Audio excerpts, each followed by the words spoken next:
And honesty go together.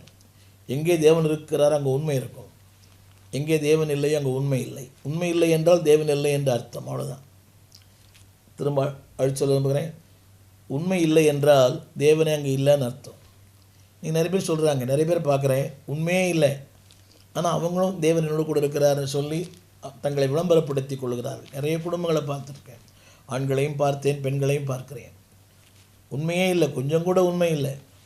But they say they are godly people. No, எங்கே உண்மை இல்லையோ அங்கே தேவன் இல்லை என்று அர்த்தம்.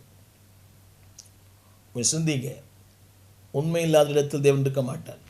Not only dishonesty, the life is full of wicked. வாழ்க்கை முழுக்க முழுக்க அவள் கொடூரமான மனிதர்களாய் மாறுவார்கள். சிந்திக்கணும், தேவன் இல்லை என்றால் உன் வாழ்க்கையில் கேரக்டர் மாறிடும். ஒரு கொடூரமான வாழ்க்கை, ஒரு கொடூரமான பேச்சு.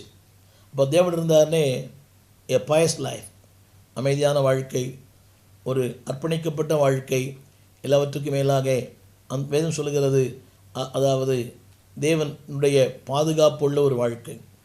அடுத்த ஒரு வார்த்தை சொல்ல விரும்புகிறேன், என்றைக்கு தேவன் இல்லையோ அன்றைக்கு அவன் கொடூரமான மனிதனாய் மாறுகிறான், தீய மனிதனாய் மாறுகிறான், கொடூரமான மனிதனாய் மாறுகிறான்.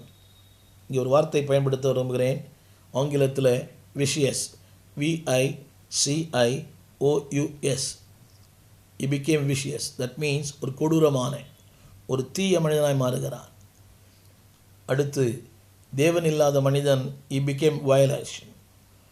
வயலேஷன் வார்த்தைக்கு நிறைய அர்த்தம் உண்டு. மீறுகிறவனாய் மாறுவான், எல்லாவற்றையும் மீறுவான், மனித உறவுகளை மீறுவான், தேவ கற்பனையை மீறுவான். he became a man of violation.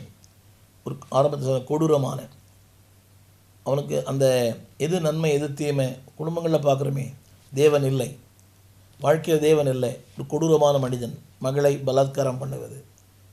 யோசித்து பாருங்கள், முதியவர் ஒரு சின்ன பிள்ளையை பலாத்காரம் செய்வது, பிகாஸ் இட்ஸ் a violation.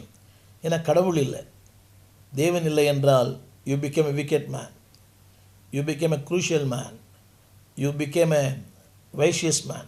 கொடூரமான மனிதனாய் மாறிவிடுகிறாய். ஆங்கிலத்தில் தமிழ் இந்த வார்த்தை கொடூரமான, மிருகத்தனம் உள்ளவனாய் தமிழ் போட்டிருக்குது. அவன் தன்னை கெடுத்து, அழகான வார்த்தை, தீர்க்க தரிசனமான வார்த்தை. எவன் ஒருவனுக்கு தேவன் இல்லையோ அவன் தன்னைத்தானே கெடுத்து கொள்ளுகிறான். என்னை கேட்டுக்கொண்டிருக்க வாலிப தம்பி, வாலிப தங்கச்சி, ஒழுங்காக ஆலயத்துக்கு போறியா, ஒழுங்காக ஜோம் பண்ணுறியா, ஒழுங்காக வேதம் வாசிக்கிறியா? என்றைக்கு ஆலயம் இல்லையோ யூ ஸ்பாயில் யுவர் செல்ஃப். 1000 முறை சொல்ல விரும்புகிறேன், ஆலயம் இல்லை, உன்னை கெடுத்து கொள்ளுகிறாய். ஆலயம் இல்லை.